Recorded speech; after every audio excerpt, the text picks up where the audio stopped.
ताज्या बातम्यांसाठी ABP माझाला subscribe करा आणि बेल आयकॉन प्रेस करा।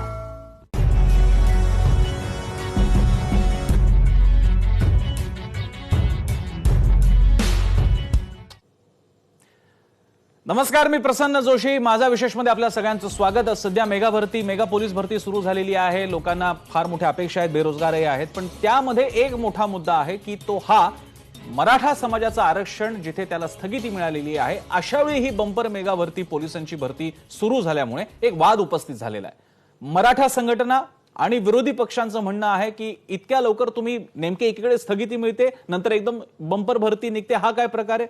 संभाजीराजे छत्रपती म्हणतात हा मराठ्यांना एकटं पाडायचा डाव तर नाहीये ना। नारायण राणे म्हणतात आरक्षण देण्याची इच्छाच नव्हती आणि आता भरती सुरू झालेली आहे। काय विषय आहे हा सगळा समजून घ्यायचा आहे आपल्याला। त्यासाठी आपल्यासोबत दोन मान्यवर आहेत। आपल्यासोबत आहेत आमदार नितेश राणे, त्यांचं स्वागत, आणि त्याचप्रमाणे आपल्यासोबत आहेत सचिन सावंत, काँग्रेसचे प्रवक्ते, दोघांचंही स्वागत। मी नितेश राणेंपासून सुरुवात करतो। आधी समजून घेऊयात विरोधकांचं काय म्हणणं आहे, मग सत्ताधाऱ्यांच्या प्रतिनिधींकडे जाऊयात। नितेश राणेजी, नेमकं याच्यामध्ये इश्यू काय? पोलीस भरती पेंडिंगच होती, आता ती येते, हा योगायोग मानायचा का त्याच्यामध्ये तुम्हाला काही हेतू वाटतोय?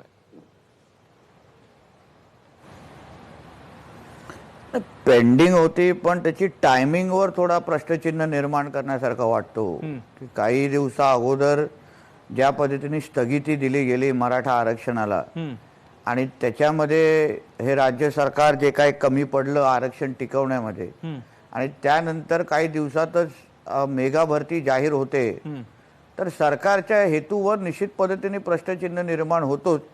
टायमिंगवर पण प्रश्नचिन्ह निर्माण होतो की नेमकं या सरकारला करायचं काय। बरं, की एका बाजूला तुम्ही मेगा भरती करताय, ठीक आहे, सगळ्या तरुणांना रोजगार देताय, ती चांगलीच गोष्ट आहे, पण त्याचबरोबर 32% असलेला मराठा समाज, ह्याला जे काय आरक्षणाला स्थगिती मिळालेली आहे नोकरी आणि शिक्षणामध्ये, त्याच्यामुळे त्यांना ह्या मेगा भरतीचा फायदा मिळणारच नाहीये। म्हणून त्याबद्दल सरकारने खरं म्हटलं तर विचारपूर्वक पावलं टाकलीच पाहिजे होती की बाबा एका बाजूला तुम्ही आरक्षण टिकू शकला नाहीत आणि लगेच मग जखमांवर मीठ चोळण्यासाठी तुम्ही मेगा भरती जाहीर करता, म्हणजे नेमकं तुम्हाला काय संदेश द्यायचा आहे हा खरं म्हटलं तर सरकारला आपण विचारलं पाहिजे। बरं, सचिन सावंतजी, मुद्दा समोर आहे आपल्या। नाही, पहिली गोष्ट अशी की प्रत्येक वेळेला सरकारच्या हेतूंवरती शंका करणं मला असं वाटतं की ते चुकीचं आहे। आताच आपण माननीय विरोधी पक्षनेते देवेंद्र फडणवीसजी यांची मुलाखत ऐकली आणि मला निश्चितपणे स्वागतार्ह वाटतं की विरोधकांचे प्रमुख म्हणून त्यांनी सकारात्मक आणि सहकार्याची भूमिका जी अभिप्रेत आहे अशा कालावधीमध्ये तशा तऱ्हेची घेतलेली आहे। त्यामुळे आता जर तुम्ही परतच त्या ठिकाणी शंका उपस्थित करण्याचा प्रयत्न केला तर मला त्याला राजकारणाचा वास येतो। राहता राहिला नोकर भरतीच्या विषयामध्ये लक्षात घेतलं पाहिजे की विभागामध्ये बरेच दिवस हा विषय चर्चेला त्या ठिकाणी होता। एकंदरच पोलिसांच्या संख्येमध्ये बऱ्याच अंशानं तुम्ही पाहिलं तर रिक्त जागा बऱ्याच आहेत, आणि त्यानंतर एकंदर देशाची आर्थिक परिस्थिती, राज्याची आर्थिक परिस्थिती पाहता आणि बेरोजगारीचं मोठं प्रमाण पाहता यामध्ये जर सरकारनं पुढे भूमिका घेतली नाही की बेरोजगारी दूर करण्यासाठी, तर त्याचा प्रभाव त्या ठिकाणी निश्चितपणे समाजावर जास्त पडेल। सचिनजी, आपल्याला सुद्धा कल्पना असेल या स्थगितीची कंडिशन अशी आहे की स्थगितीच्या पूर्वीच्या भरती प्रक्रियेवरती त्याचा परिणाम होणार नाही, ऍडमिशन्सवरती परिणाम नाही, नंतरच्या होणार आहे, या पुढच्या निर्णयाबाबतीत होणार आहे। पोलीस भरती आधीपासून पेंडिंग आहे, जवळपास काही वर्षांचा बॅकलॉग उरलेला आहे। विचार करा, जर का हीच भरती काही महिन्यांपूर्वीच्या आधी झाली असती तर कदाचित प्रचंड प्रमाणात, मोठ्या प्रमाणात मराठा तरुणांना त्याचा फायदा झाला असता, आणि तिथे बहुधा विरोधी पक्षांचं बोट ठेवलं जातंय। नेमकं हे टायमिंग का? नाही, आता मला एक गोष्ट सांगा की मराठा आरक्षणावरती शिक्कामोर्तब उच्च न्यायालयानं कधी केलं होतं? ते 2019च्या मधल्या कालावधीमध्ये केलं होतं, आणि त्यानंतर सरकार दुसरं बदलल्याच्या आधीपर्यंत बऱ्याच अंशानेच ते सुप्रीम कोर्टामध्ये त्या ठिकाणी होते। मग त्या कालावधीमध्ये का मेगा भरती झाली नाही, किंवा त्याच्याही अगोदर ज्या वेळेला न्यायालयामध्ये प्रकरण असताना मेगा भरती थांबवण्यात आली होती, अधिकृतपणे सरकारनं त्यावेळेच्या सरकारनं सांगितलं होतं। विषय असा आहे की मी अजून मुद्दा म्हणून त्या ठिकाणी सांगतो की ह्याच्यामध्ये कुठलाही अशा तऱ्हेचा उद्देश नाहीये, आणि हे आश्वासन सरकारतर्फे आम्ही त्या ठिकाणी देऊ, आणि ज्या पद्धतीनं आता नितेश राणेजी म्हणतायत किंवा विरोधी पक्षातर्फे जो आक्षेप नोंदवला जातोय त्या आक्षेपाचं उत्तर सरकार निश्चितपणे देईल, कारण मराठा समाजाच्या बरोबर सरकार आहे, त्यावेळेला आंदोलनं का होत आहेत किंवा अशा तऱ्हेचे आक्षेप का घेतले जावेत आपण विचारूया। मी नितेश राणेंकडे जातो। नितेश राणेची दोन विधानं घेऊन मी तुमच्याकडे येतो। एक, नारायण राणे यांचं विधान, त्याच्यात ते म्हणतात की या सरकारची मानसिकताच नव्हती, तयारी, इच्छाच नव्हती मराठ्यांना आरक्षण देण्याची. हा आरोप कोणत्या कारणामुळे होतोय? आणि दुसरा मुद्दा, संभाजीराजे छत्रपती म्हणाले आहेत की मराठ्यांच्या आरक्षणाला स्थगिती मिळालेली असताना होणारी ही भरती हा मराठ्यांना एकटं पाडण्याचा डाव आहे. असं का वाटतंय आपल्याला? लक्षात घ्या, मानसिकता ही सरकारच्या कृतीतून आपण सांगू शकतो की या सरकारची खरंच मानसिकता मराठ्यांना आरक्षण टिकवण्याची होती का? प्रसन्नजी, तुझे नोव्हेंबर 28ला हे आलेलं सरकार आणि ते आतापर्यंत अगर आपण वारंवार बघितले, वेगवेगळ्या घटना बघितल्या, तर सगळीकडे ह्या सरकारने ज्या पद्धतीने मराठा समाजावर अन्याय केला आपल्याला सरळ स्पष्ट दिसून येत आहे. उदाहरण आपण आठवत असेल की आपलं डिसेंबरच्या जे अधिवेशन झालं तिथे काही तरुण शिवाजी आपल्या इथे आझाद मैदानवर उपोषणासाठी बसलेले, तिथे ह्या सरकारने त्या लोकांना नोकऱ्यांसाठी दिलेलं जे आश्वासन होतं ते आजपर्यंत सुटलेलं नाहीये आणि ते अजूनपर्यंत धूळ खात पडलेलं आहे. दुसरा विषय, सारथी संस्थेला जे पद्धतशीर बंद पाडण्याचं काम या सरकारने केलेलं आहे ते आता जगजाहीर आहे आणि त्याच्या असंख्य पुरावेही त्या संदर्भात आहेत. आमचे जे सावंतजी आहेत त्यांनी जे उल्लेख केला की से वकील बदललेले नाही आहेत, 3 वकील बदललेले आहेत आणि त्याची उदाहरण पण आहेत आणि त्याची पुरावे पण आहेत. असंख्य गोष्टी आहेत ज्याला आपण सांगू शकतो की ज्या पद्धतीने हे सरकार कमी पडलं. आणि म्हणून तर राणे साहेबांनी असो किंवा आमचे संभाजीराजे असो, त्यांनी सांगितलं हे सरकारची मानसिकताच नाही, हे सरकारची तयारीच नाही. म्हणजे सगळंच कोविडच्या नावाने जर धुवून काढत असतील तर असंख्य गोष्टी, बाकीचे असंख्य तुम्हाला उदाहरण देऊ शकतो, तेव्हा कोविडची अडचण आली नाही.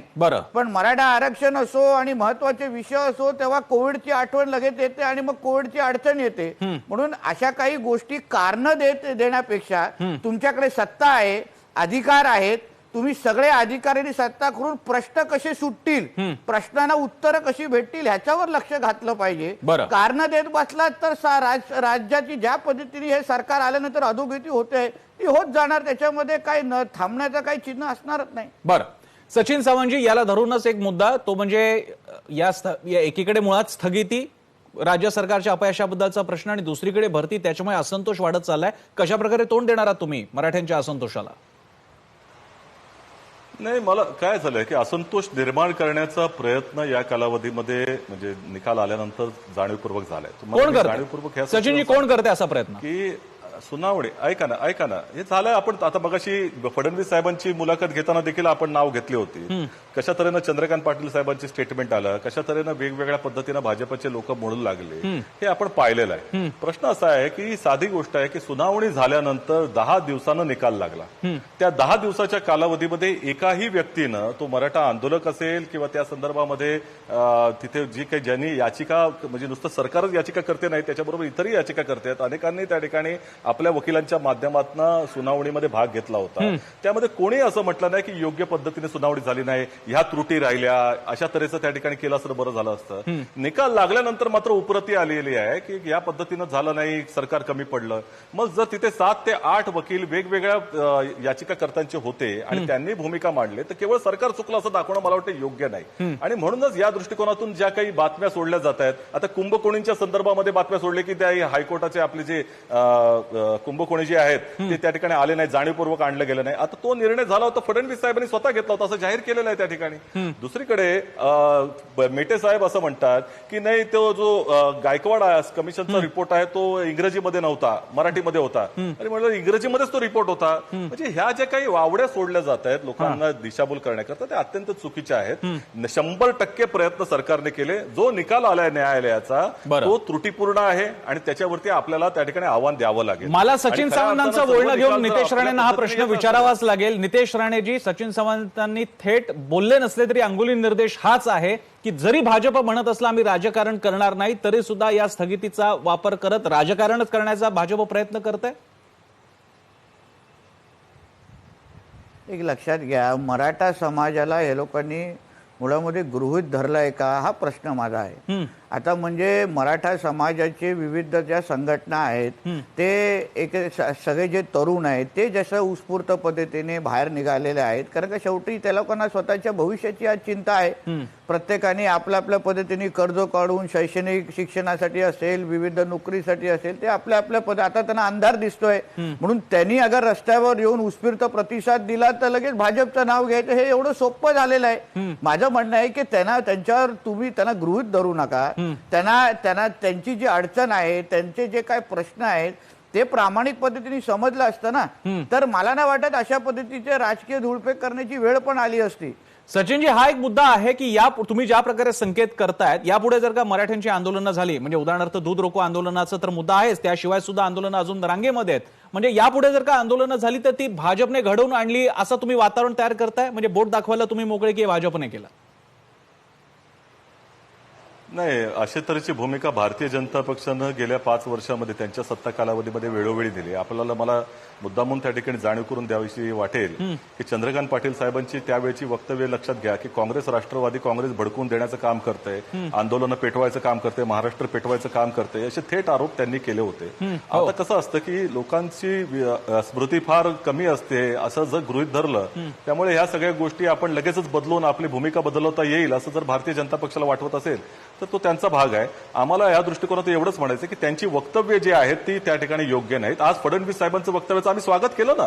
राणेजी, नितेशजी, कोणी कोणाला चर्चेसाठी बोलवलं आणि कोणी पहिलं बोलवलं, कोणी नंतर बोलवलं, हा नंतरचा भाग आहे. आणि मग आंदोलनाच्या मागे भाजप आहे का, काँग्रेस आहे का, मला वाटतं सचिनजींना सांगेन हा सगळा विषय सोडून द्या. आज आपल्या राज्यातला बहुसंख्य तरुण 32% म्हणजे मोठा समाज आहे तो. आज बहुतेक मोठा म्हणजे संख्येने असलेला तरुण अस्वस्थ आहे, उद्रेकाच्या टोकावर आहे. ह्यांना शांत करणं हे गरजेचं आहे. आणि आज सरकार ज्या पद्धतीने प्रामाणिक प्रयत्न करायला पाहिजे होतं ते होत नाही. आता उशीर, आता शेवटी आपण चित्रपटांमध्ये प्रसन्नजी बघतो ना की सगळं झाल्यावर पोलीस येतात आणि बोलतात की आता चोर कुठे आहेत. हे असाच विषय आहे तो. सगळं झालं, आता ह्या बैठका, ही धावपळ, या सगळ्या गोष्टी. आता तुम्ही मला सांगा, हे जजमेंटच्या अगोदर माननीय मुख्यमंत्री दिवसभरामध्ये एवढे ऑनलाईन मिटिंग करतात, किती मराठा समाजासाठी आरक्षणासाठी मिटिंग घेतल्या? एक तरी मिटिंगची तपशील आम्हाला द्यावी ना थोडी. ठीक आहे, अशोक चव्हाणजीने समितीचे अध्यक्ष म्हणून बैठका घेतल्या असतात, पण बैठकांचा अगर फायदाच अगर होत नसेल, बैठकांचं प्रतिबिंब जजमेंट मध्ये दिसत नसेल, पकड दिसत नसेल, ताकद दिसत नसेल, तर या बैठकांचं झालं का आणि फायदा काय झाला आम्हा लोकांना त्याचा?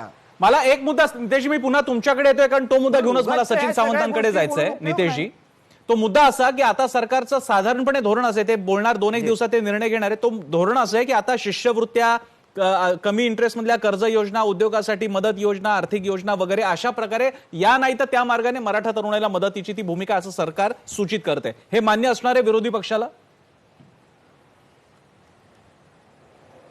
का मान्य नसणार? शेवटी समाजाच्या तरुणाला वेगवेगळ्या पद्धतीने अगर मदत होत असेल तर मान्य असणार ना. का मान्य असण्याचं कारणच नाही. म्हणून तर देवेंद्रजींनी सांगितलं. एक लक्षात घ्या, देवेंद्रजींच्या सरकारनी विविध योजना ज्या सुरू केलेल्या आहे, उदाहरण मी तुम्हाला सारथीचा उल्लेख केला. सारथी हे अतिशय चांगली संस्था आमच्या मराठा समाजाच्या तरुणांसाठी का सुरू केलेली.